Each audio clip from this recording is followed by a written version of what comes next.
വിമർശനങ്ങൾ എല്ലാ സംസ്ഥാന സർക്കാരുകൾക്കിടയിലും അല്ലെങ്കിൽ രാഷ്ട്രീയ പാർട്ടികൾക്കെതിരെയും ഉണ്ടാകും. പക്ഷേ അത് സഹിഷ്ണുതയോടെ കാണുകയും അതിനെതിരെ കൃത്യമായ മറുപടി നൽകുകയും അത് തിരുത്തപ്പെടുകയും ചെയ്യേണ്ടുന്നതാണ് യാഥാർത്ഥ്യത്തിലേക്ക് നയിക്കാൻ ഒരു രാഷ്ട്രീയ പാർട്ടിയെ പ്രേരിപ്പിക്കുന്നതെന്നാണ് അദ്ദേഹം പറഞ്ഞു വെക്കുന്നത്.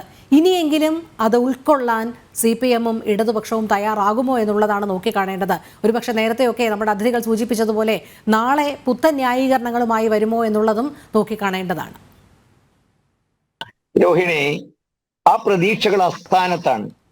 കാരണം ഇന്ന് മുകുന്ദൻ സംസാരിച്ചത് അത് കേൾക്കേണ്ടവർ ദുർവ്യാഖ്യാനം ചെയ്യുകയും, നമുക്കറിയാമല്ലോ EP ജയരാജൻ ഈ വാക്കുകൾ വന്ന ഉടനെ ഈ ചർച്ചയുടെ ആദ്യഘട്ടത്തിൽ ശ്രീ പ്രഭാത് ഉൾപ്പെടെ ശ്രമിച്ചത് എന്താണ്? ഇത് ഞങ്ങൾക്ക് ബാധകമല്ല, ഞങ്ങളുടെ നിലപാടുകളും നടപടികളും ശരിയാണ്, ഇത് BJPയെ മറ്റാരെയും ഉദ്ദേശിച്ചുള്ളതാണ് എന്നുള്ള തരത്തിലുള്ള ഒരു വ്യാഖ്യാനമാണ് അവർ ഏർപ്പെട്ടത്.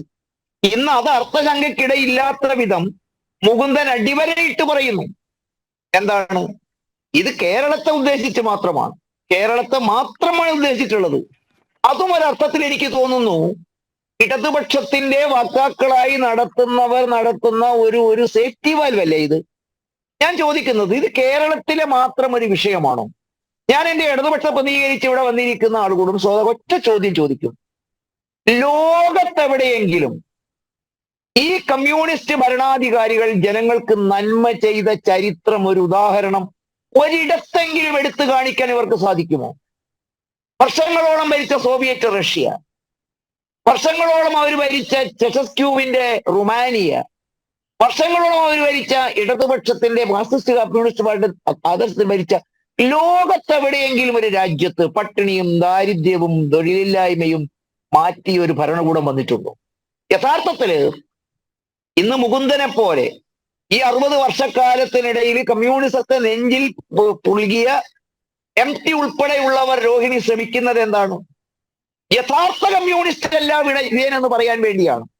അപ്പൊ യഥാർത്ഥമായ ഒരു കമ്മ്യൂണിസം മറ്റെന്തോ എവിടെയൊക്കെയോ ഉണ്ടെന്നും EMSന്റെ കാലഘട്ടത്തെ പോലെയുള്ള ഒരു മൃദു കാലഘട്ടമായിരുന്നുവെങ്കിൽ ഈ രാജ്യം രക്ഷപ്പെടുമായിരുന്നു എന്നും, ഒരർത്ഥത്തിൽ കമ്മ്യൂണിസത്തിന്റെ പ്രതീക്ഷ ഇന്നും നിലനിർത്താനുള്ള ഒരു വ്യായാമമല്ലേ സത്യത്തിൽ ഇവർ നടത്തിക്കൊണ്ടിരിക്കുന്നത്?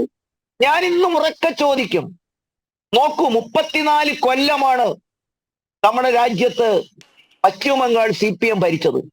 ഞാൻ എന്റെ ഇടതുപക്ഷ പ്രതി ഓർമ്മപ്പെടുത്തുന്നു, ബ്രിട്ടീഷ് ഭരണകൂടത്തിന്റെ തലസ്ഥാന കേന്ദ്രമായിരുന്നു സർ കൽക്കത്ത അഥവാ പശ്ചിമ ബംഗാൾ. ഇന്ത്യയിലെ 3ാമത്തെ മെട്രോ നഗരമായിരുന്നു. എന്റെ ഓർമ്മ ശരിയാണെങ്കിൽ സുന്ദരമായ പൂന്തോട്ടങ്ങളുടെ ലോകത്തിന്റെ സ്വർഗമെന്ന് വിശേഷിപ്പിക്കപ്പെട്ട ആ സംസ്ഥാനം ഇന്ന് എന്താണ് സ്ഥിതി? 34 കൊല്ലം തുടർച്ചയായി ഒരു ഭരണകൂടത്തിന്റെ കീഴിൽ വന്നപ്പോൾ ആ മനോഹരമായ പട്ടണത്തിലുണ്ടായ മാറ്റങ്ങൾ എന്തൊക്കെയാണ്? കൃത്യമായി ചരിത്രകാരന്മാർ രേഖപ്പെടുത്തുന്നു. 1.5 ലക്ഷം വ്യവസായശാലകളാണ് കൊൽക്കത്ത നഗര പരിധിയിലും ബംഗാളിൽ നിന്ന് വാട്ടി ഓടിക്കപ്പെട്ടത്. സമരങ്ങൾ, അധികാരത്തിനു വേണ്ടിയുള്ള പോരാട്ടങ്ങൾ, ലോക്ക്ഡൌണുകൾ പ്രഖ്യാപിച്ച് 55,000 വ്യവസായശാലകൾ അവിടെ പൂട്ടിച്ചു. രോഹിണി, സമാനമായ സാഹചര്യമല്ലേ കേരളത്തിലുള്ളത്?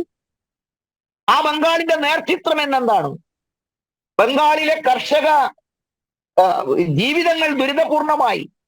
ചരിത്രം രേഖപ്പെടുത്തുന്നു.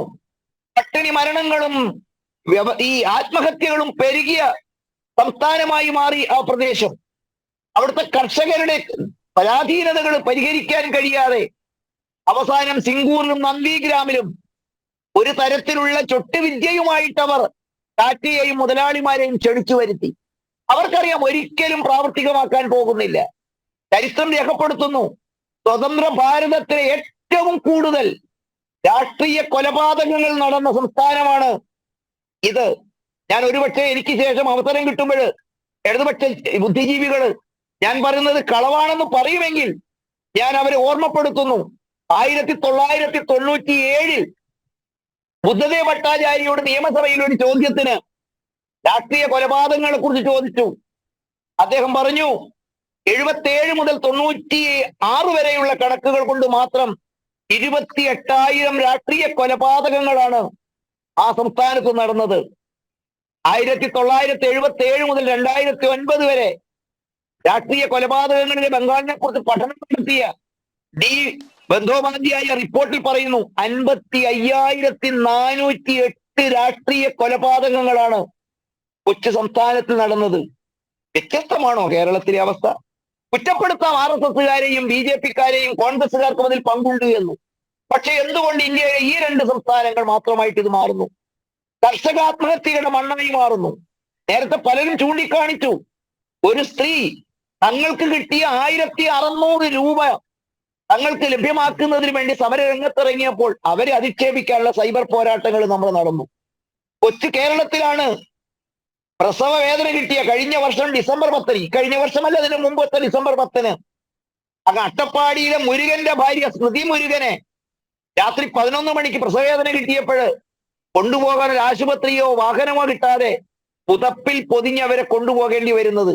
നമ്മൾ പറയും കേരളം നമ്പർ 1 ആണ് എന്ന്. ഭക്ഷണം കിട്ടാതെ 2 കുട്ടികൾ മണ്ണ് വാരിത്തുന്നതും കൊച്ചു കേരളത്തിന്റെ മണ്ണിലാണ്. ഒരു പിടി അരി മോഷ്ടിച്ചതിന് മധു കൊല്ലപ്പെട്ടതും നമ്മുടെ കൊച്ചു കേരളത്തിലാണ്. നമ്മൾ പറയും കേരളം നമ്പർ 1 ആണ്, മതേതരത്വമാണ് എന്ന്. ഇപ്പോ 13 വർഷത്തെ പിടികിട്ടാ പുള്ളി ഒളിച്ചു താമസിച്ചതും പാർട്ടി ഗ്രാമത്തിലാണ്, മുഖ്യമന്ത്രിയുടെ ജില്ലയിലാണ് എന്നുള്ളതും നാം കേരളത്തിന്റെ മതേതര ഭാവത്തിലും കേരളത്തിലെ ഭീകരതയ്ക്കും എത്രമാത്രം പ്രസിദ്ധി കെട്ടിരിക്കുന്നു എന്ന് ജോസഫ് മാഷെ പോലുള്ളവർ സാക്ഷ്യപ്പെടുന്നു. ഞാൻ രാഷ്ട്രീയമായി ചർച്ച വഴിതെറ്റി കൊണ്ടുപോവുകയല്ല. കമ്മ്യൂണിസം എന്ന് പറയുന്നത് പ്രായോഗിക തലത്തിൽ ലോകത്തൊരിടത്ത് പോലും വിജയിച്ചില്ലാത്ത ഒരാശയ സംഹിതയാണ്. കുഴപ്പം പിണറായി വിജയന്റേതല്ല, കുഴപ്പം ബുദ്ധദേവ ഭട്ടാചാര്യയുടേതല്ല, കുഴപ്പം ജ്യോതി ബാസുവിൻ്റെതായിരുന്നില്ല, യശസ്കുവിൻ്റെതായിരുന്നില്ല. ഈ ആശയം എന്ന് പറയുന്നത് മണ്ടൻ തത്വസംഹിതയാണെന്ന് പറഞ്ഞാൽ ഒരുപക്ഷെ രോഷം കൊണ്ട് കാര്യമില്ല. കമ്മ്യൂണിസ്റ്റ് സാമ്പത്തിക ശാസ്ത്രം എന്ന് പറയുന്നത് ആന മണ്ടത്തരമാണ് എന്ന് കേരളത്തിലെ സാമ്പത്തിക അവസ്ഥയെക്കുറിച്ച് ചൂണ്ടിക്കാണിക്കുമ്പോൾ പറയും. ഒരുപക്ഷെ വിമർശകര് രക്ഷപ്പെടാൻ വേണ്ടി പറയും ഇത് കേരളത്തില് രാഷ്ട്രീയ വിവേചനം കൊണ്ട് നടക്കുന്നതാണ് എന്ന്. എന്തേ ഈ ആരോപണം തമിഴ്നാട്ടിലില്ല? എന്തുകൊണ്ട് സമാനമായ പ്രതിപക്ഷം ഭരിക്കുന്ന പഞ്ചാബിൽ ഇത് ആരോപണം ഇല്ലാത്തത് എന്തുകൊണ്ടാണ്? കർണാടക ഈ ആരോപണം, ഈ സാമ്പത്തിക ദുരവസ്ഥയും കാണിക്കാത്തത് എന്തുകൊണ്ടാണ്? പകരം ഇവിടെ നമ്മൾ കാണുന്നു, നേരത്തെ പലരും പറഞ്ഞ മാതിരിയിൽ മന്ത്രി പുങ്കവന്മാരുടെ വാഹനങ്ങളുടെ മോടി കൂട്ടുന്നു. വെറും 1,500 രൂപ ഒരു പാവപ്പെട്ട സ്ത്രീക്ക്, കുടുംബത്തിന് ഭക്ഷണം കഴിക്കാൻ പണം കൊടുക്കാനില്ലാത്തപ്പോൾ കെ ഫോണിനെ കുറിച്ചും കെ റെയിലിനെ കുറിച്ചും കെ മൊബിലിറ്റിയെ കുറിച്ചും ഒരിക്കലും നടക്കാത്ത മനോഹരങ്ങളായ സ്വപ്നങ്ങളും അതിന്റെ കമ്മീഷൻ പറ്റുന്നതിനും വേണ്ടിയുള്ള ചർച്ചകൾ നമ്മളൊന്നു. ഏതുപോലെയാണോ തേയില തൊഴിലാളികളായ 100 പേർ പശ്ചിമ ബംഗാളിൽ കൊല്ലപ്പെട്ടപ്പോൾ ശ്രദ്ധ തിരിച്ചുവിടാൻ നന്ദിഗ്രാമിലും സിംഗൂരിലേക്കും കുത്തക മുതലാളിമാരെ ക്ഷണിച്ചു വരുത്തിയത്, സമാനമായ രൂപത്തിൽ ഒരിക്കലും നടക്കാത്ത കേരളത്തിനെ കുറിച്ചുള്ള സ്വപ്നങ്ങൾ. 1 ലക്ഷ്യം മാത്രമേ ഉള്ളൂ കമ്മീഷൻ.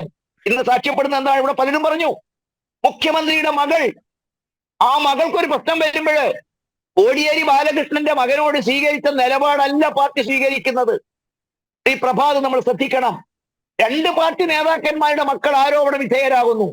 കോടിയേരി ബാലകൃഷ്ണന്റെ മകൻ ആരോപണ വിധേയനായപ്പോൾ പാർട്ടി പറഞ്ഞ നിലപാടിന്റെ കൂടെ ഞാൻ നിൽക്കും. കാരണം പാർട്ടി എന്ത് പറഞ്ഞു? അത് പാർട്ടിയുടെ നിലപാടല്ല, അത് അദ്ദേഹത്തിന്റെ വ്യക്തിപരമായ കാര്യമാണ്. പക്ഷെ മുഖ്യമന്ത്രിയുടെ ഭാര്യ പൂട്ടിപ്പോയ കമ്പനി ഒരു സേവനവും നൽകാതെ 1,72,00,000 രൂപ, നിങ്ങൾക്കും എനിക്കും പ്രഭാത സ്വപ്നം കാണാൻ സാധിക്കുമോ? നമ്മുടെ മനുഷ്യ ആയുസ്സില് 1,72,00,000 രൂപ രാപ്പകൽ പണിയെടുത്ത് സമ്പാദിക്കാൻ നമുക്ക് സാധിക്കുമോ? ഒരു പണിയും ചെയ്യാതെയാണ് കേരളത്തിലെ മുഖ്യമന്ത്രിയുടെ മകൾക്ക് 1.72 crore rupees കുറഞ്ഞ കാലഘട്ടത്തിൽ വരുമ്പോൾ എന്തുകൊണ്ട് കോടിയേരി ബാലകൃഷ്ണന്റെ മക്കളോട് സ്വീകരിച്ച നിലപാട് പിണറായി വിജയന്റെ മകളോട് ഉണ്ടായില്ല? അത് ഏറ്റെടുക്കാനും.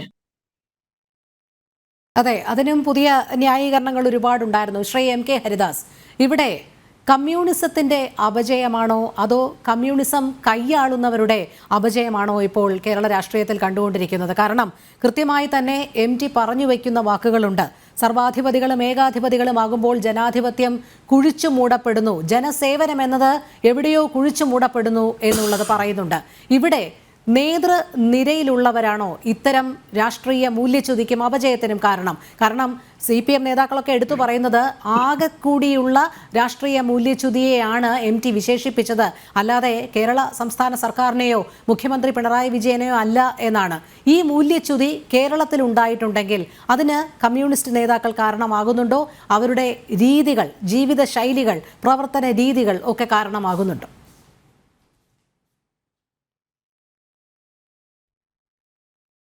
കാരണമാകുന്നുണ്ട്. തീർച്ചയായിട്ടും ജീവിത രീതികൾ അവർ മാതൃകയാക്കേണ്ടവരാണ്. ഞാൻ കുറച്ചൊരു 6 കൊല്ലത്തോളം ഈ DYFIയുടെ മെമ്പറായിട്ടിരുന്നിട്ട് കുറേ ക്ലാസ്സുകൾക്ക് പങ്കെടുത്തിട്ടുള്ള വ്യക്തിയാണ്. അപ്പോൾ ആ സമയത്തൊക്കെ ഞാൻ കേട്ടിരിക്കുന്നത് ഓരോ കമ്മ്യൂണിസ്റ്റുകാരനും ഓരോ മാതൃകയാകണമെന്ന് തന്നെയാണ്. പക്ഷെ അതൊക്കെ വെറും പറച്ചിലാണെന്നൊക്കെ, പറച്ചിലും പ്രവൃത്തിയും രണ്ടായപ്പോഴാണ് നമ്മളെപ്പോലുള്ളവരൊക്കെ മറ്റൊരു രാഷ്ട്രീയ പാർട്ടിയിലും ചേരാതെ തന്നെ നിന്നുകൊണ്ട് ഇത്തരം കാര്യങ്ങളെ വിമർശിക്കാൻ തുടങ്ങിയിട്ടുള്ളത്. നോക്കൂ രോഹിണി, ലോകം ചവച്ചു തുപ്പിയ ഒരു പ്രത്യയശാസ്ത്രമാണ് ഈ കമ്മ്യൂണിസം. ഈ കമ്മ്യൂണിസം കൊണ്ട് ഏത് രാജ്യത്ത് ആരാണ് രക്ഷപ്പെട്ടിരിക്കുന്നതെന്ന് ചോദിച്ചാൽ ആരും രക്ഷപ്പെട്ടിട്ടില്ല. നമുക്കിപ്പോൾ ചൈനയിലേക്ക് നോക്കുകയാണെങ്കിൽ അവിടെ പോയി വന്നവരൊക്കെ പറയണത് അവിടെ എന്ത് കമ്മ്യൂണിസമാണെന്ന് അറിയുന്നില്ല. കാരണം അവിടുത്തെ കമ്മ്യൂണിസ്റ്റ് പാർട്ടിയിൽ പ്രവർത്തിക്കുന്നവരെല്ലാവരും കോടീശ്വരന്മാരാണ്. ഒരു വ്യക്തിക്ക് തൻ്റെ സ്വത്ത് സർക്കാർ കണ്ടുകെട്ടാതിരിക്കാൻ വേണ്ടിയിട്ടാണ് അവിടെ എല്ലാവരും ചെന്നിട്ട് ഈ കമ്മ്യൂണിസ്റ്റ് പാർട്ടിയിലെ അംഗങ്ങളാകുന്നതും ആ പാർട്ടിയോട് ചേർന്ന് നിൽക്കുന്നതും എന്നാണ്. അപ്പോൾ ഇനിയിപ്പോൾ അത് കഴിഞ്ഞിട്ട് ബംഗാളിലേക്ക് വന്നു കഴിഞ്ഞാൽ ഇവിടെ ബംഗാളിലത്തെ വിഷയം പരമാർശ വിഷയമായപ്പോൾ 34 കൊല്ലം ഭരിച്ചിട്ടുള്ള ആ സംസ്ഥാന ഭരണത്തിന് നേതൃത്വം നൽകിയ പാർട്ടിയുടെ ഏരിയ സെക്രട്ടറിക്കും ലോക്കൽ സെക്രട്ടറിക്കും കേരളത്തിൽ വന്ന് റോഡ് പണിയും ചായ അടിക്കലും പൊറാട്ട അടിക്കലും വേണ്ടി വന്നു എന്ന് പറഞ്ഞു കഴിഞ്ഞാൽ ഈ പാർട്ടിയുടെ ഈ പ്രത്യയശാസ്ത്രം കൊണ്ട് ആരാണ് നമ്മുടെ നാട്ടിൽ രക്ഷപ്പെട്ടത് എന്ന് ഇവർ ചിന്തിക്കുന്നില്ല. അത് തന്നെയാണ് ഇവരുടെ ഏറ്റവും വലിയ ഒരു പ്രശ്നമായിട്ട് കാണേണ്ടത്. ഈ പ്രസ്ഥാനം കൊണ്ട്, അതായത് ഈ ലോകം ചവച്ചു തുപ്പിയ ഈ ഒരു പ്രത്യയശാസ്ത്രം കൊണ്ട് കേരളത്തിലെ ജനങ്ങളെ ഞങ്ങൾ അഭിവൃദ്ധിയിൽ എത്തിക്കും എന്ന് പറഞ്ഞുകൊണ്ടുള്ള ഇവരുടെ ഈ വീരവാദത്തിൻ്റെ ഏറ്റവും അവസാനത്തെ ഉദാഹരണമായിരുന്നു എന്ത്, ഗോവിന്ദ മാഷ് ഷൊർണൂർ വെച്ച് നടത്തിയ ഒരു പ്രസംഗത്തിൻ്റെ കാര്യം. അപ്പക്കച്ചവടം ചെയ്തിട്ട് പണക്കാരാകേണ്ട കാര്യം, ഈ തങ്ങൾക്ക് മുന്നിലിരിക്കുന്ന പാവപ്പെട്ടവരെ എന്ത് വിഡ്ഢിത്തവും പറഞ്ഞിട്ട് എന്തും നടക്കാത്ത കാര്യങ്ങളും പറഞ്ഞിട്ട് പ്രലോഭിപ്പിക്കുക. ആ പ്രലോഭനത്തിൻ്റെ ഒരു ഉദാഹരണമാണത്. അപ്പക്കച്ചവടം, ഇവിടുന്ന് അപ്പുണ്ടാക്കണോ, നിങ്ങൾ ഒരിക്കലും വരാത്ത കേരളയിൽ പോയിട്ട് എറണാകുളത്ത് വിൽക്കണു, തിരിച്ചു വരുന്നു, അന്ന് നിങ്ങൾക്ക് ചിലവാകുന്ന പൈസ എത്ര, 2150 രൂപയുടെ ട്രെയിൻ ഫെയർ കൊടുത്തിട്ട് അപ്പം എന്നല്ല സ്വർണം കൊണ്ടുപോയി വിറ്റ് കഴിഞ്ഞ് കഴിഞ്ഞാൽ മുതലാകുമോ എന്ന് ചോദിക്കാൻ ആ മുൻപിലിരിക്കുന്നവർ തയ്യാറാവുന്നില്ല. അവർ കൈയടിക്കുകയാണ്. അവർ കൈയടിച്ചിട്ട് ഇതിനെ പ്രോത്സാഹിപ്പിക്കുകയാണ്. ഈ കയ്യടി ഇപ്പോൾ രോഹിണി എന്നോട് ചോദിച്ച ചോദ്യത്തിൻ്റെ വലിയൊരു പ്രശ്നമാണ്. ഇത് നേതാക്കളെ വരുത്തി വെച്ചിട്ടുള്ള തെറ്റിദ്ധാരണാജനകമായിട്ടുള്ളത് കേരളത്തിൻ്റെ മുഴുവൻ ജനങ്ങളുടെ കയ്യടിയാണ്. ഇപ്പോൾ ഇവിടെ ശ്രീ പ്രഭാത് പറഞ്ഞ ഒരു കാര്യത്തിനോട് ഞാൻ അങ്ങേയറ്റം യോജിക്കുന്നുണ്ട് അദ്ദേഹത്തോട്. ഈ നമ്മൾ പറഞ്ഞിട്ടില്ല, ഈ രാഷ്ട്രീയത്തിൽ വന്നിട്ടുള്ള മൂല്യച്യുതര കാര്യത്തിൽ എല്ലാ രാഷ്ട്രീയ പാർട്ടികളും അങ്ങേയറ്റം ചിന്തിക്കേണ്ട ഒരു സമയമാണ്. അതിൽ യാതൊരു സംശയവുമില്ല. അപ്പോൾ ഈ ശ്രീ പ്രഭാത് പറയുന്ന കാര്യങ്ങൾ അത് കേട്ടിട്ടും കൈയടിക്കുന്ന ഒരു സമൂഹമുള്ളപ്പോൾ അവർക്ക് തോന്നുകയാണ് ഇതാണ് ശരി എന്ന് തോന്നുകയാണ്. ആ തോന്നലിൽ നിന്നുളവായിട്ടുള്ള ഒരു സർവാധിപത്യം, ഒരു ഏകാധിപതിയെ പോലെ പെരുമാറാനുള്ള പ്രവണത അത് ചികിത്സ കൊണ്ട് മാറുന്നതല്ല. രോഹിണി ഒരു കാര്യം മനസ്സിലാക്കണം, നമ്മുടെയൊക്കെ വളരെ വേണ്ടപ്പെട്ടവർ മറ്റ് സംസ്ഥാനങ്ങളിലൊക്കെ താമസിക്കുന്നുണ്ട്. ഇവിടുന്ന് കൂടും കുടുക്കിയായിട്ട് മക്കളുടെ കൂടെ അങ്ങോട്ട് പോയിട്ട് ഇപ്പം നമ്മളൊക്കെ നോക്കിയിട്ട് അവർ കൊഞ്ഞനം കുത്തുകയാണ്. അപ്പോൾ അവർ പോകുമ്പോൾ നമ്മൾ പറഞ്ഞിട്ടുണ്ടായിരുന്നു, ദൈവത്തിൻ്റെ സ്വന്തം നാട്ടിൽ നിന്ന് നിങ്ങൾ എങ്ങോട്ടാണ് ഈ പ്രയാണം, ഇല്ല ഇനി ഇവിടെ ജീവിക്കുന്നില്ല, ഞങ്ങൾ അങ്ങോട്ട് പോവുകയാണ്. ഇപ്പോൾ അവർ ചോദിക്കുന്നത് എന്താണെന്നറിയോ, അവിടെയൊക്കെ അവിടുത്തെ അയൽവക്കക്കാരുമായിട്ടും അവിടുത്തെ ലൈബ്രറികളിൽ പോയിരുന്ന് സംസാരിക്കുമ്പോൾ കേരള മോഡൽ അഴിമതി, കേരള മോഡൽ സ്വജനപക്ഷപാതം, കേരള മോഡൽ ധൂർത്ത് എന്ന നിലയ്ക്ക് അവിടെയൊക്കെ സംസ്ഥാനങ്ങളിലൊക്കെ സംസാരം തുടങ്ങുന്ന വിധത്തിലേക്ക് 7.5 വർഷത്തെ ഭരണം കൊണ്ടുചെന്ന് എത്തിച്ചത് എന്തുകൊണ്ടാണെന്ന് എന്താണ് ഇവർ ചിന്തിക്കാത്തത് രോഹിണി? സ്വജനപക്ഷപാതം എന്ന് പറയുന്നതിനെ മുഖമുദ്രയാക്കിയതാണ് ഈ സർക്കാർ എന്നുള്ളത് നമുക്ക് പല കാര്യങ്ങളിലും മനസ്സിലായിട്ടുണ്ട്. ഗോപിനാഥ് രവീന്ദ്രന്റെ നിയമനം റദ്ദ് ചെയ്ത് സുപ്രീം കോടതിയുടെ നിരീക്ഷണത്തിലൂടെ സുപ്രീം കോടതി പറഞ്ഞത് തന്നെയാണ് പ്രിയ വർഗീസിന്റെ നിയമനം റദ്ദ് ചെയ്തുകൊണ്ട് കേരളത്തിന്റെ പരമോന്നത നീതിപീഠവും പറഞ്ഞത് എന്ന് ആലോചിച്ചു നോക്കണം. ഗോപിനാഥ് രവീന്ദ്രനെ ഒരു പുനർനിയമനം നടത്തിയിട്ട് അത് ഗവർണർ പറഞ്ഞതിനെ നമുക്ക് പാതിയെങ്കിലും വിശ്വസിച്ച് കഴിഞ്ഞാൽ മുഖ്യമന്ത്രി പിണറായി വിജയൻ അദ്ദേഹത്തോട് പറഞ്ഞിരിക്കുകയാണ്, എൻ്റെ താല്പര്യമാണ് അദ്ദേഹത്തെ പുനർനിയമനം നടത്തണം. അതിന് ഗവർണർ വഴങ്ങിയത് വേറെ, അത് നമുക്ക് പിന്നീട് ചർച്ച ചെയ്യാം. അത് ശരിയോ തെറ്റോ എന്നുള്ള കാര്യത്തിൽ പിന്നീട് ചർച്ച ചെയ്യാം. ആ നിയമനം നടത്തിയ ആ വ്യക്തിക്ക് വേണ്ടിയിട്ട് കേരളത്തിൻ്റെ 5 പൈസ ഇല്ലാത്ത യൂണിവേഴ്സിറ്റിയും നമ്മുടെ സംസ്ഥാന സർക്കാരിൻ്റെ ഖജനാവും ചെലവാക്കിയത് എത്രയാണെന്ന് രോഹിണിക്കറിയോ? അദ്ദേഹം ശമ്പളമായിട്ട് 23 മാസം മേടിച്ചിരിക്കുന്നത് 59,60,000 രൂപയാണ്. അദ്ദേഹത്തിന് വേണ്ടിയിട്ട് യൂണിവേഴ്സിറ്റി ഏർപ്പാടാക്കിയ വക്കീലിന് ചെലവാക്കിയിട്ടുള്ളത് 36 ലക്ഷം രൂപയാണ്. അദ്ദേഹത്തിൻ്റെ ഞങ്ങൾ അദ്ദേഹത്തെ നിയമിച്ചത് ശരിയാണെന്ന് പറയാൻ വേണ്ടിയിട്ട് ഉന്നത വിദ്യാഭ്യാസ വകുപ്പിന് വേണ്ടിയിട്ട് ഈ കാലിയായ ഖജനാവിൽ നിന്നും ഒരു വക്കീലിനെ ഏർപ്പാടാക്കി കൊടുത്തതിന് ചെലവഴിച്ചിരിക്കുന്ന ശ്രീ കെ വേണുഗോപാൽ വാങ്ങിയിട്ടുള്ളത് 33 ലക്ഷമാണ്. അങ്ങനെ 1,20,00,000 രൂപ ഒരു സ്വാർത്ഥ താല്പര്യത്തിന് വേണ്ടി ചെലവാക്കി ഈ സർക്കാരിൽ നിന്ന് ജനങ്ങൾക്ക് എന്താണ് പഠിക്കാനുള്ളത്? ഇതേ ഗോപിനാഥ് രവീന്ദ്രന്റെ കേസ് സുപ്രീം കോടതിയിൽ നടക്കുമ്പോഴാണ് 1,600 രൂപ എനിക്ക് പെൻഷൻ വേണമെന്ന് പറഞ്ഞ് 2 വൃദ്ധകള് അടിമാലി അങ്ങാടിയിൽ പിച്ച തണ്ടാൻ ഇറങ്ങിയത് എന്നുള്ള കാര്യം നമുക്ക് വിസ്മരിക്കാൻ പറ്റില്ല. ആ സമയത്ത് തന്നെയാണ് മാത്രമല്ല രാഷ്ട്രീയ കൊലപാതകങ്ങൾക്ക് പോലും നമുക്കറിയാം, കാസർഗോഡ് നടന്ന കൃപേഷിന്റെയും ശരത്ലാലിന്റെയും രാഷ്ട്രീയ കൊലപാതകങ്ങൾക്ക് പോലും CBI അന്വേഷണം വേണ്ട എന്ന് വാദിക്കാൻ എത്ര ലക്ഷങ്ങൾ മുടക്കി എന്നുള്ളത്.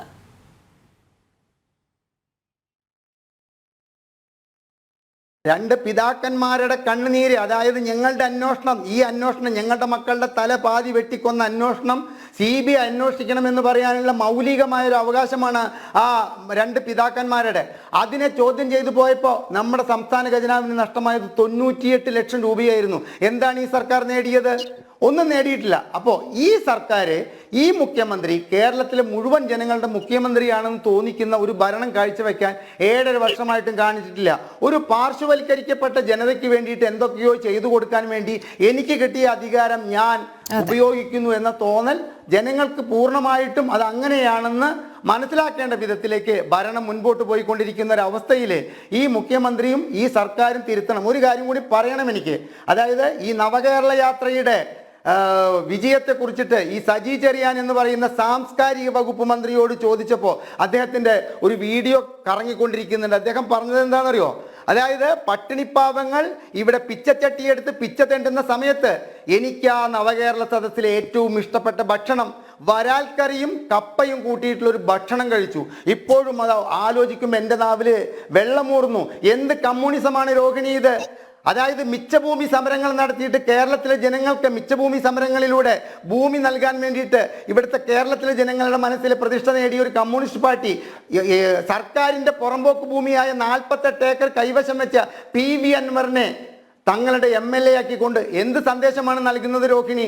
അതായത് നമ്മുടെ PV ശ്രീനിജൻ എന്ന് പറയുന്ന വ്യക്തി ഇവിടെ എളമക്കരയിൽ അദ്ദേഹത്തിന്റെ വീട് പണി നടക്കുന്ന സമയത്ത് തൊട്ടടുത്തായിരുന്നു എൻ്റെ താമസം. ഞാനപ്പോൾ എന്നും കണ്ടുകൊണ്ടിരിക്കുകയാണ് ഈ DYFIക്കാര് ടയർ കത്തിച്ച് പന്തംകുളത്ത് ജാഥ അനധികൃത സ്വത്ത് സമ്പാദനം നടത്തിയിട്ടുള്ള ഈ വീട് പണിക്കെതിരെ അദ്ദേഹത്തിന്റെ വീട്ടുപടിക്കൽ സമരം ചെയ്ത അതേ DYFIയുടെ മാതൃപാർട്ടി മാതൃസംഘടന ഈ PV ശ്രീരഞ്ജനെ കുന്നത്തുനാട് നിന്ന് MLA ആക്കിയിട്ട് എന്ത് സന്ദേശമാണ് ഇവർ നൽകുന്നത്? അപ്പൊ MT ചോദിക്കേണ്ടത് ഇപ്പോഴല്ല, ഒരു 4 കൊല്ലം മുമ്പ് MT കേരളത്തിലെ ഒരു 3 കോടി മുതിർന്ന പൗരന്മാർക്ക് വേണ്ടി ചോദിക്കേണ്ട ചോദ്യം വളരെ വൈകി ചോദിച്ചെങ്കിൽ, അത് M മുകുന്ദൻ ഇപ്പോൾ ചോദിച്ചെങ്കിൽ ആ ചോദ്യം മനസ്സിലാക്കാനും നമ്മുടെ ഹരിഹർ നഗറിലെ ജഗദീഷിനോട് അശോകൻ പറഞ്ഞതുപോലെ പറയണം. അതായത് അതിനും ഒരു പ്രത്യേക ബുദ്ധി വേണം, പ്രേതത്തെ കണ്ട് പേടിക്കാനും ഒരു ബുദ്ധി വേണം എന്ന് പറഞ്ഞതുപോലെ തന്നെ ഇത്തരം കാര്യങ്ങൾ പറയുന്നത് ഞങ്ങളുടെ ഭരണത്തെ ഉദ്ദേശിച്ചാണ്, ഞങ്ങളെ ഉദ്ദേശിച്ചാണെന്ന് പറയുന്നത് മനസ്സിലാക്കാനുള്ള പ്രാഥമിക ബുദ്ധി പോലും കേരളത്തിലെ നിലവിലെ സർക്കാരിനും ആ സർക്കാരിനെ നയിക്കുന്നവർക്കും ഇല്ലാതെ പോയതിന് നമുക്ക് പശ്ചാത്തപിക്കാം.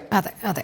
ശ്രീ RS പ്രഭാത്, ഉത്തരേന്ത്യയിലേക്ക് നോക്കാതെ കേരള രാഷ്ട്രീയം മാത്രം ഇപ്പോൾ വിലയിരുത്തിയാൽ നവകേരള സദസ്സിന്റെ നേട്ടം, കേരളീയം പരിപാടിയിലൂടെ നേടിയ നേട്ടം, ലോക കേരള സഭയിലൂടെ ആർജിച്ച നേട്ടം, എന്തിന് വിദേശ രാജ്യങ്ങളടക്കം 100 കണക്കിന് രാജ്യങ്ങൾ സന്ദർശിച്ച് അവിടെ നിന്ന് എന്തൊക്കെയോ പഠിച്ചു എന്ന് പറയുന്നതിൽ നിന്ന് ഉണ്ടാക്കിയ നേട്ടം, ഇത് കേരളത്തിൽ എവിടെയെങ്കിലും പ്രതിഫലിക്കുന്നുണ്ടോ ഈ കഴിഞ്ഞ 7 വർഷത്തിൽ? നോക്കൂ, നമ്മുടെ കേരളത്തിനെ പറ്റി നിങ്ങൾ പഠിക്കേണ്ടതുണ്ട്.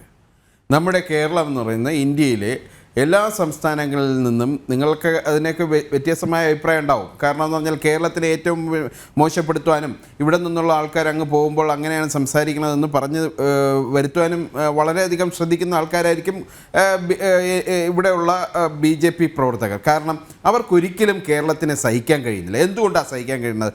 അവർ ഭരിക്കുന്ന സംസ്ഥാനങ്ങളിൽ നിന്ന് വ്യത്യസ്തമായി ഇവിടെ നിങ്ങൾ പറയുന്നുണ്ടല്ലോ മറിയക്കുട്ടിയുടെ കാര്യം, അവർക്ക് 1600 രൂപ ലഭിക്കുന്നതുകൊണ്ടാണ് 400 രൂപയാണ് ലഭിച്ചുകൊണ്ടിരുന്നത്. അതുണ്ടായിരുന്നെങ്കിൽ ചിലപ്പോൾ ഇതേപോലത്തെ അഭിപ്രായ വ്യത്യാസങ്ങൾ ഉണ്ടാവില്ല. നമ്മുടെ മനുഷ്യരുടെ മനസ്സിനകത്ത് അങ്ങനെയാണ്. അല്ല, 600-ൽ നിന്ന് ഒരു നിമിഷം ഞാനൊന്ന് പറഞ്ഞോട്ടെ. ഈ രൂപയിലേക്ക് മാറുമ്പോൾ സ്വാഭാവികം, ഞാൻ പറയുന്ന സമയം അല്ലല്ല, ഒറ്റ മിനിറ്റ്, ഒരു നിമിഷം, അത് കിട്ടിയിരുന്നോ? ആ കാലഘട്ടം കോൺഗ്രസ് ഭരിച്ചിരുന്ന കാലഘട്ടം കിട്ടിയിരുന്നോ? എത്രയായിരുന്നു അവിടെ പെൻഡിങ് ഉണ്ടായിരുന്നത്? ആ ഏത് ഗവൺമെൻറ്റാണോ വന്ന് കൊടുത്തത്? ഇതെല്ലാം രാഷ്ട്രീയപരമായി ഇപ്പോൾ ഒരു സർക്കാരിനെ ഏത് രീതിയിൽ വിമർശിക്കാം, ആ രീതിയിലേക്ക് വന്നുകൊണ്ടിരിക്കുകയാണ്. പിന്നെ ഇവിടെ ഉത്തരേന്ത്യയുടെ കാര്യം അങ്ങനെ പറയാൻ പോകാതിരിക്കാൻ പറ്റില്ല. ബഹുമാനപ്പെട്ട BJPയുടെ വക്താവ് ഇവിടെ പറയുണ്ടായി, ഇവിടെ നിന്ന് ബംഗാളിൽ നിന്ന് ലോക്കൽ കമ്മിറ്റി സെക്രട്ടറിയും ബാക്കിയെല്ലാം ഇവിടെയാണ് വരുന്നതെന്ന്. അവരുടെ ഉത്തർപ്രദേശിൽ നിന്ന് ആരും വരുന്നില്ലെന്നുള്ളതാണോ? ഇവിടെ ഒന്ന് നോക്കിയാൽ അറിയാം. ഇന്ത്യയിലെ വിവിധ സംസ്ഥാനങ്ങളിൽ നിന്ന് ജോലി തേടി കേരളത്തിൽ വരുന്നത് എന്തുകൊണ്ട്? അവർക്ക് ലഭിക്കുന്ന ന്യായമായ 1000 രൂപ ഒരു ദിവസത്തെ ഒരു വ്യക്തിക്ക് ഇവിടെ വന്നു കഴിഞ്ഞാൽ അവർക്ക് കേരളം എന്ന് പറയുന്നത്, ഈ സംസ്ഥാനത്തിൽ വന്ന് ജോലി ചെയ്യുക എന്ന് പറയുന്നത് അവരുടെ ജീവിതത്തിൽ അവർ ഒരു വലിയ രീതിയിലേക്ക് കാണുന്നു. എന്തുകൊണ്ട്? ഇപ്പം ഉത്തർപ്രദേശിൽ ഒരാൾക്ക് ഒരു ദിവസം എത്ര രൂപയാണ് ലഭിക്കുക? 200 അല്ലെങ്കിൽ 300 രൂപ. ഇവിടെ എത്ര രൂപയാണ്? 1000 രൂപ. എന്തുകൊണ്ടുണ്ടായി? ആ രീതിയിലുള്ള മാറ്റങ്ങളാണ് കേരളത്തിൽ ഉണ്ടാവുന്നത്. സാമ്പത്തികമായി ഞങ്ങൾ വളരെ മോശമാണ്. പക്ഷേ നിങ്ങൾ നോക്കൂ, ഇന്ത്യയിലെ വിവിധ സംസ്ഥാനങ്ങളിൽ നിന്ന് ഇവിടെ ആൾക്കാർ വന്ന് ഇവിടെ അവരുടെ പ്രവൃത്തികളിലേക്ക് വരികയും അവർ വ്യക്തമായി അവരുടെ ജീവിതത്തിൻ്റെ ഭാഗമാക്കിയാണ് കേരളത്തിനെ. അത് അംഗീകരിക്കുവാൻ തയ്യാറാവാത്ത ഈ BJP അവർ ഇത് പറഞ്ഞുകൊണ്ടേയിരിക്കും. കമ്മ്യൂണിസം തകർന്നു, സോഷ്യലിസം തകർന്നു. അവരുടെ ഭാഗം എന്താണ്? അവരുടെ BJP കൊണ്ടുവരുന്നത് എന്താണ്? അവർ കൊണ്ടുവരുന്നത് മത അടിസ്ഥാനമായ ഒരു രാഷ്ട്രത്തിലേക്ക് കൊണ്ടുവരികയാണ്. അല്ലാതെ അവർക്ക് വേറെ പ്രത്യേകിച്ച് അജണ്ടകളില്ല. ശരി, മറ്റു 3 പേരുടെ അഭിപ്രായങ്ങൾ കൂടി കേൾക്കാം. 3 പേർക്കും ഓരോ മിനിറ്റ് മാത്രമേ ശേഷിക്കുന്നുള്ളൂ. ശ്രീ സേനാപതി വേണു, ഇവിടെ കമ്മ്യൂണിസ്റ്റ് സർക്കാരാണ് ക്ഷേമ പെൻഷൻ കൂട്ടിയത്. എന്തായാലും അത് അങ്ങനെ തന്നെ തുടരുന്നു. മറ്റ് ഇതര സംസ്ഥാനങ്ങളിൽ നിന്നൊക്കെ തൊഴിലാളികൾ എത്തുന്നത് ഇവിടുത്തെ ആ ശമ്പളം കണ്ടിട്ടാണ്, ദിവസവേതനം കണ്ട് മോഹിച്ചാണ് എന്നാണ് പറയുന്നത്. അല്ല, ഒന്ന് ശ്രീ പ്രഭാത് പറഞ്ഞതിൽ വസ്തുതാപരമായ ഒരു പിശക്. ഞങ്ങൾ 400 രൂപയല്ല 600 രൂപയാണ് ഉമ്മൻചാണ്ടിയുടെ ഗവൺമെന്റ് ഇറങ്ങി പോകുമ്പോൾ. പക്ഷെ അന്ന് 20 രൂപയ്ക്ക് 1 കിലോ അരി കിട്ടുമായിരുന്നു. റേഷൻ കടയിലൊക്കെ 1 രൂപയുടെ അരി എല്ലാവർക്കും BPL കാർഡുകാർക്ക് കിട്ടുന്ന ഒരു സാഹചര്യം ഉണ്ടായിരുന്നു. ഇന്നിപ്പം പൊതുമാർക്കറ്റിൽ അരിയുടെ വില 20-ൽ നിന്ന് എത്ര ഇരട്ടി ആയിരിക്കുന്നു എന്നുള്ളത്. 1600 പെൻഷനൊക്കെ കൊടുത്തതിനെ ഞങ്ങൾ അംഗീകരിക്കുന്നു. പക്ഷേ ഇത് അങ്ങ് സൂചിപ്പിച്ചത് ഉമ്മൻചാണ്ടിയുടെ കാലത്ത്, ഞങ്ങളുടെ കാലഘട്ടത്തിൽ 1 മാസം പെൻഷൻ കിട്ടാൻ വൈകിയിരുന്നെങ്കിൽ നിങ്ങൾ സെക്രട്ടേറിയറ്റിൽ നിന്നും കളക്ടറേറ്റിൽ നിന്നും ഇറങ്ങാതെ സമരം ചെയ്യുന്ന ആളുകളാണല്ലോ. അപ്പം അന്ന് ഞങ്ങൾ ഇറങ്ങി പോകുമ്പോൾ ഈ പെൻഷനൊക്കെ കൃത്യമായിട്ട് കൊടുത്തുകൊണ്ടിരുന്നതാണ്. ഇന്ന് പെൻഷൻ കൊടുക്കാൻ കഴിയുന്നില്ല എന്ന് മാത്രമല്ല, വലിയ രീതിയിൽ പെൻഷൻ കുടിശ്ശികയും വന്നിരിക്കുകയാണ്. പിന്നെ അങ്ങ് പറഞ്ഞത് അന്യ സംസ്ഥാനത്തെ ആളുകൾ ഇങ്ങോട്ട് ജോലിക്ക് വരുന്നു. ഇവിടുത്തെ ആളുകൾക്ക് ഇവിടെ ജോലിയും സംരംഭവും നടത്താനായിട്ട് പറ്റത്തില്ലല്ലോ. അതല്ലേ കേരളത്തിൽ ഉണ്ടായിരിക്കുന്ന ഏറ്റവും വലിയ അപജയം. നമ്മളിപ്പോൾ മാഞ്ഞൂർ പഞ്ചായത്തിലെ ഷാജിമോൻ എന്ന് പറയുന്ന ഒരു ചെറുപ്പക്കാരൻ UK-യിൽ നിന്ന് വന്ന് 25 കോടി രൂപ മുതൽ മുടക്കി അവിടെ ഒരു ആധുനിക ഇത് തുടങ്ങിയിട്ട് അതിന്റെ ഒരു പ്രവർത്തന അനുമതി ലൈസൻസ് കിട്ടുന്നതിന് വേണ്ടി പഞ്ചായത്ത് ഓഫീസിന്റെ മുമ്പിലും നടുറോഡിലും അയാൾക്ക് റോഡിൽ കിടന്ന് സമരം ചെയ്യേണ്ടതായിട്ട് വന്നു. അത് ഒറ്റ ഉദാഹരണമാണ്. ഇപ്പോ കോഴിക്കോടിന് അപ്പുറത്താണല്ലോ കണ്ണൂർ ആന്തൂരിലെ ഷാജൻ പാറക്കൽ എന്ന് പറയുന്ന പ്രവാസി. ഇത് നിങ്ങൾ എപ്പോഴും പറഞ്ഞുകൊണ്ടിരിക്കുന്നത് തന്നെ. ആ സംരംഭത്തിന് ഈ ഗോവിന്ദ മാസ്റ്ററുടെ ഭാര്യ അതിന് അനുമതി കൊടുക്കാതെയാണ് അയാൾക്ക് ജീവൻ തന്നെ വെടിയേണ്ടതായിട്ട് വന്നു. ഇതാണ് കേരളത്തിലെ സംരംഭകരോട് നിങ്ങൾ കാണിച്ചുകൊണ്ടിരിക്കുന്ന നിലപാട്. ആ സംരംഭകർ മുഴുവൻ കേരളം വിട്ടുപോകുന്നു. ഇവിടെ പുതുതായിട്ട് ആർക്കും ഒന്നും തുടങ്ങാനോ അല്ലെങ്കിൽ എന്തെങ്കിലും പ്രവർത്തിക്കാനോ കഴിയാൻ പറ്റാത്ത ഒരു സ്ഥിതിവിശേഷം വരുന്നു. അപ്പൊ കേരളത്തിൽ നിന്ന് ബ്രെയിൻ ട്രെയിൻ, ഇവിടുന്ന് ബുദ്ധിയും വിവേകവുമുള്ള ആളുകൾ പുറത്തേക്ക് പോകുന്നു. അപ്പോ ഇവിടെ ഈ പറഞ്ഞത് ശരിയാണ്, മൈക്കാട് പണിക്കും മേസ്തിരിയുടെ പണിക്കും ഒക്കെ ആളെ കിട്ടാത്തത് കൊണ്ട് ബംഗാളിൽ നിന്നോ അല്ലെങ്കിൽ വടക്കേ ഇന്ത്യൻ സംസ്ഥാനങ്ങളിലോ വരുന്നു എന്നുള്ളതാണ്. അപ്പൊ അതിന്റെ അടിസ്ഥാനപരമായ ഒരു കാരണം എന്താ? കേരളത്തിൽ ഇതൊന്നും ചെയ്യാൻ ഈ കമ്മ്യൂണിസ്റ്റുകാരൻ അനുവദിക്കില്ല. ഇവിടെ അടിക്കും ഞങ്ങൾ, പൊളിക്കും ഞങ്ങൾ, തകർക്കും ഞങ്ങൾ. അത് മാത്രമല്ല ശ്രീ സേനാപതി വേണു, ഷാജിമോനെതിരെ ലൈസൻസ് കൊടുക്കാൻ താമസിച്ചുവെങ്കിലും അദ്ദേഹം അത് മാധ്യമ ശ്രദ്ധയിൽ കൊണ്ടുവന്ന് നേടിക്കഴിഞ്ഞതിന് ശേഷം അതിന്റെ അടുത്ത ദിവസം തന്നെ അദ്ദേഹത്തിനെതിരെ കേസെടുത്തു. അതായത് പഞ്ചായത്ത് ഓഫീസിൽ അതിക്രമിച്ച് കയറി നിരാഹാരം കിടന്നു എന്ന് പറഞ്ഞു. അത് എന്തായാലും വളരെ വേഗം തന്നെ പ്രാവർത്തികമാക്കി സർക്കാർ. ശ്രീ TP ജയചന്ദ്രൻ മാസ്റ്റർ, മറുപടി 1 മിനിറ്റ്. എത്രയുള്ളൂ ബഹുമാനപ്പെട്ട പ്രഭാത്, എനിക്ക് പറയാനുള്ളത് സർ, കേരളം മോശമാണ് എന്ന് പറയാൻ ഒരിക്കലും BJP തയ്യാറാകും എന്ന് താങ്കൾ കരുതരുത്. താങ്കളുടെ മനസ്സിലെ ദുഷ്ടതയാണ് സർ. എന്റെ മക്കൾ ജീവിക്കേണ്ടത് ഈ മണ്ണിലാണ്, ഞാൻ ജീവിക്കുന്നത് ഈ മണ്ണിലാണ്. ഞാൻ പുറത്ത് ജീവിച്ചിട്ട് ഇവിടെ തിരിച്ചു വന്നവനാണ്. എന്റെ മക്കൾ പുറത്തു പോകരുതേ, എന്റെ പഠിക്കുന്ന മകൻ ഉടനെ തിരിച്ചു വന്ന് എന്റെ നാട്ടിൽ എന്നോടൊപ്പം കഴിയണമെന്ന് പ്രാർത്ഥിക്കുമ്പോൾ എന്റെ സംസ്ഥാനം മികച്ചതാകണമെന്ന് ആത്മാർത്ഥമായി ആഗ്രഹിക്കുന്നതാണ്. പക്ഷെ അത് പൊങ്ങച്ചത്തിന്റെ പുറത്താവരുത് സാർ. താങ്കൾക്ക് പിന്നെ പൊറോട്ട അടിക്കുന്ന കഥ പറഞ്ഞ ഞാനല്ല. നിങ്ങൾ അങ്ങനെ ആളുകളെ ഒരു കള്ളിയിൽ വെച്ച് സംസാരിക്കരുത് സാർ. അത് ഹരിദാസ് സാറാണ് പറഞ്ഞത്, അത് സത്യമാണ് എന്നത് ഞാൻ അംഗീകരിക്കും. പിന്നെ താങ്കൾ പറഞ്ഞതിന് എന്ത് അടിസ്ഥാനം എനിക്കല്ല. ഒറ്റ വാക്ക് ഞാൻ അവസാനിപ്പിക്കുന്നു രോഹിണി. ബഹുമാനപ്പെട്ട എന്റെ ആള് ഈ ചർച്ചയ്ക്ക് വരുമ്പോ അത്യാവശ്യം പത്രങ്ങളൊക്കെ ഒന്ന് വായിക്കുന്നത് നന്നു. താങ്കളോട് ഞാൻ പറയുന്നത്, ജൂലൈ 10 ഇറങ്ങിയ കേരളത്തിലെ എല്ലാ പത്രവും നിങ്ങൾ നോക്കുമ്പോൾ ദാരിദ്ര്യ നിർമ്മാർജ്ജനവുമായി ബന്ധപ്പെട്ട നീതി ആയോഗിന്റെയും യുനെസ്കോ UN-ന്റെയും പഠന റിപ്പോർട്ട് പുറത്തു വന്നിട്ടുണ്ട്. ഒന്ന് എന്റെ സുഹൃത്ത് ഒന്ന് വായിക്കണം. ഒറ്റ കാര്യം ഞാൻ അവസാനിപ്പിക്കാം. പോഷകാഹാരം, വിദ്യാഭ്യാസം, വൈദ്യുതി, പാചകവാതകം, ബാങ്ക് അക്കൗണ്ട്, ശിശുമരണ നിരക്ക് എന്നിവ മാനദണ്ഡമാക്കിക്കൊണ്ട് നീതി ആയോഗ് പുറത്തുവിട്ട റിപ്പോർട്ട് ദയവ് ചെയ്ത് എന്റെ സുഹൃത്ത് ഒന്ന് ഒരു ആവൃത്തി വായിക്കണം. സി പ്രഭാത് എന്താ പറയുക? ദാരിദ്ര്യം ഏറ്റവും കൂടുതൽ മറികടന്നത് UP-യിൽ, ഏറ്റവും കുറവ് ബീഹാറിൽ, വർദ്ധിച്ചത് കേരളത്തിലെ കാസർഗോഡ്, കേൾക്കണം, കാസർഗോഡ്, പാലക്കാട്. ദാരിദ്ര്യം ഇല്ലാത്ത ജില്ലയും കേരളത്തിലുണ്ട്. എവിടെയാണ്? എറണാകുളം.